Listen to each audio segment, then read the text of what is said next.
pick a fight every chance you get. What are you talking about?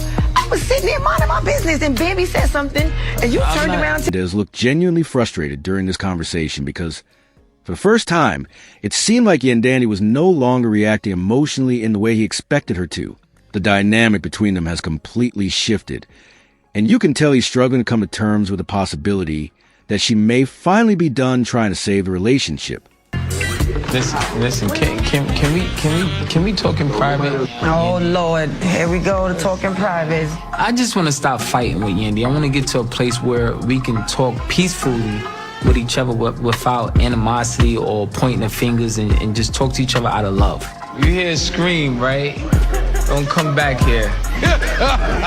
Why do we need to talk in private? Mendeecees has already said what it is, what he feels, what he thinks, and what he wants the world to think. I'm not into rewriting history with you. Look, you see what that sign say? Friends gather here. Oh, yeah, we're friends. What's wrong with friends? Nothing. Excited to be your friend. I don't think you don't understand the concept. So I'm trying to lighten the mood with casual jokes and, here come Yandy, coming swinging. It just leaves me questioning, was the good ever good enough to outweigh the bad? Listen, you keep choosing violence. I'm not choosing violence. You don't see what you do.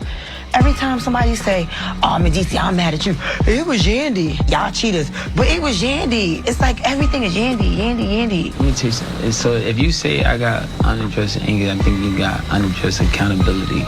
I just did it the other day. Right. So you can drop that. All right, and then you could drop the anger. I can't argue with you. Have you noticed that I haven't been the one arguing? Let me tell you something. You're going to make me drop my car. I've been quiet. Leave me alone. Stop arguing with me.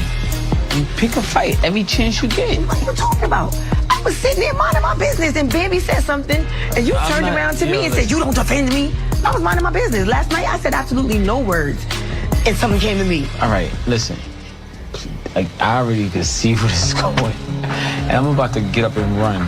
No, I'm too tired. That way and then you'll see a cliff with some water. And I'm a jump right there. Just to not argue. I don't know what Mendeecees wants or what he thinks I owe him. I'm not giving no more accountability than I've given. Because you're not even owed that, to be honest with you. But this is it. I have nothing else to offer. Is this conversation over? I really don't have any major expectations right now other than just being able to communicate it in a peaceful, healthy situation with you. Okay. I think that, we just have to figure out how to navigate this single co-parent life and navigate it well.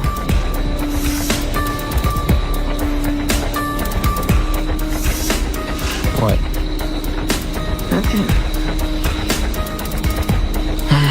So are you going to New York?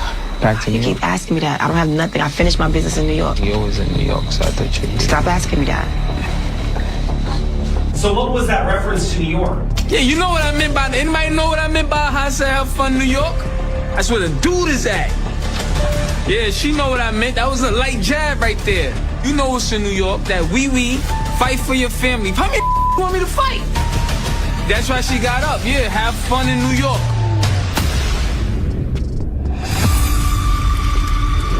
Why you keep telling me my life? You don't know my life. And you don't see nothing wrong with this. You keep telling me my life. That's right after you did the scene with Keisha said, I did chill in the baby mother's. And what else you did chill with the baby mother? What else you did? If you want to do the what else you did moment, a lot of what else you did. There's a whole lot of what you did moment. Right. A lot of them. Yeah. This fake relationship. Yeah. But that's what the world thinks. That's what the world thinks. Because you ain't get exposed. Expose me. You've been single the whole relationship.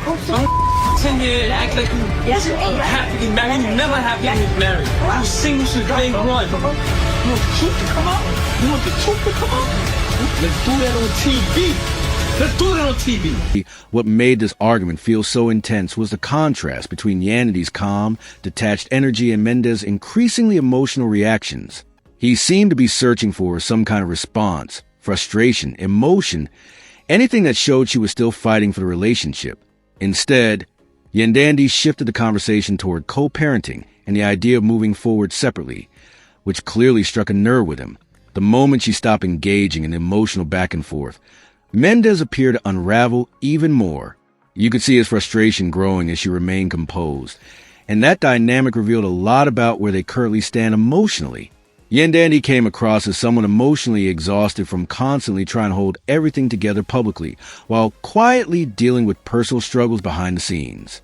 Sometimes people stop arguing not because they no longer care, but because they're emotionally drained, and that's exactly what the situation seemed to reflect.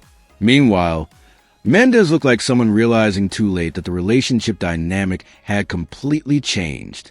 The confidence and control he usually carried in conversations didn't seem to work this time, because Yandy was no longer responding in the way he expected.